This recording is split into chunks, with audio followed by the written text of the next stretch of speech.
Salam sejahtera bagi sahabat inspirasi. Kiranya damai sejahtera Allah menyertai kita sepanjang hari ini. Inspirasi hari ini terdapat dalam 2 Yohanes 1 ayat yang ketiga. Demikian dituliskannya. Kasih karunia, rahmat dan damai sejahtera dari Allah Bapa dan dari Yesus Kristus anak Bapa akan menyertai kita dalam kebenaran dan kasih. Sahabat inspirasi, kalau kita membaca ayat firman Tuhan hari ini, kita diperhadapkan dengan adanya kasih Allah yang selalu menyertai setiap kita orang percaya. Namun apa yang terjadi kalau kita sebagai orang percaya tiba-tiba mengalami peristiwa tragis dan kejadian yang tidak kita harapkan? Seperti misalkan kita diperhadapkan dengan tiba-tiba orang yang kita kasihi meninggalkan kita. Atau kita mendengar kalau kita memiliki orang tua yang tiba-tiba di PHK. Atau mungkin kita sendiri mengalami kebangkrutan. Atau tiba-tiba mengalami kecelakaan. Gagal yang terus muncul silih berganti dalam kehidupan kita. Dan lain sebagainya. Yang menjadi pertanyaannya adalah, kadang-kadang kalau masalah muncul, apakah Allah menyertai kita? Mengapa hal itu terjadi atas hidup kita orang percaya?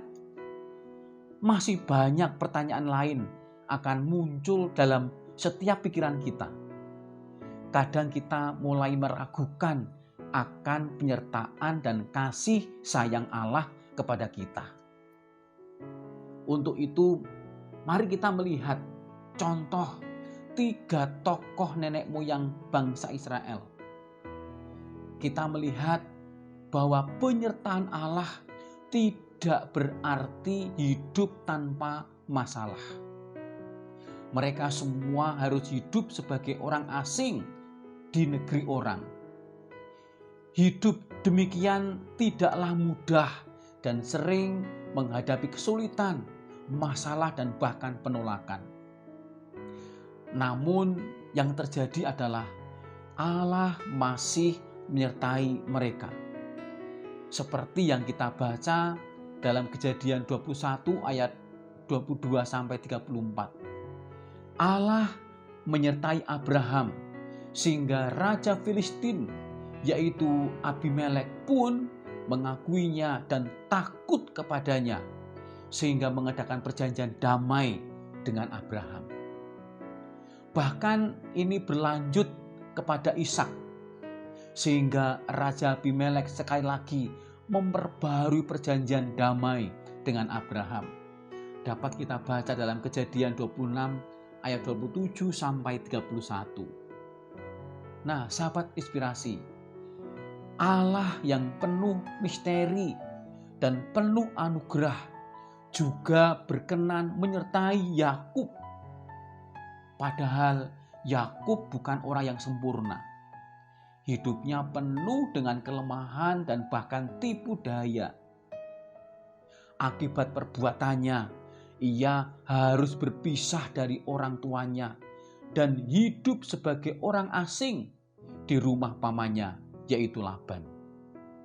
Namun Tuhan tetap menyertai sehingga Yakub mendapatkan istri, anak, dan harta benda yang melimpah. Padahal di sana ia mesti berjuang dan kerja keras menghadapi berbagai tipu daya pamannya. Yang kita lihat adalah Allah memang tidak pernah meninggalkan kita.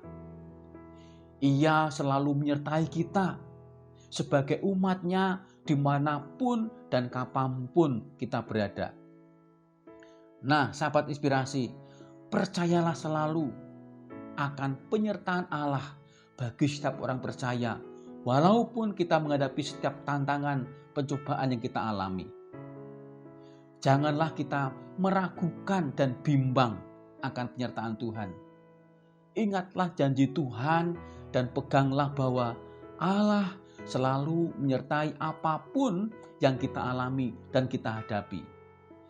Allah tetap memelihara hidup kita dan siap menolong kita tepat pada waktunya. Maka percayalah dan serahkanlah seluruh hidup kita hanya kepada Allah, Sang Pemberi hidup. Amin. Mari kita berdoa, menyerahkan hidup kita kepada Allah. Tuhan Allah yang kami sembah dalam kuasa nama Yesus, Allah yang disembah oleh Abraham, Ishak dan Yakub. Hati kami melimpah dengan syukur ya Tuhan. Hari ini kami kembali percaya bahwa penyertaan-Mu itu selalu nyata bagi kami yang percaya kepadamu. Maka pagi ini, hari ini ya Tuhan, kami semua menyerahkan hidup kami kepadamu sepenuhnya. Kiranya kuasa-Mu memelihara setiap kehidupan kami sampai kapanpun. Kiranya kasih penyertaan-Mu ya Tuhan yang kami rindukan terjadi dalam setiap kehidupan kami. Terima kasih Tuhan, kami berserah penuh di dalam kuasa-Mu dan percaya di dalam kuasa nama Tuhan Yesus Kristus. Amin. Tetap semangat dan Tuhan memberkati.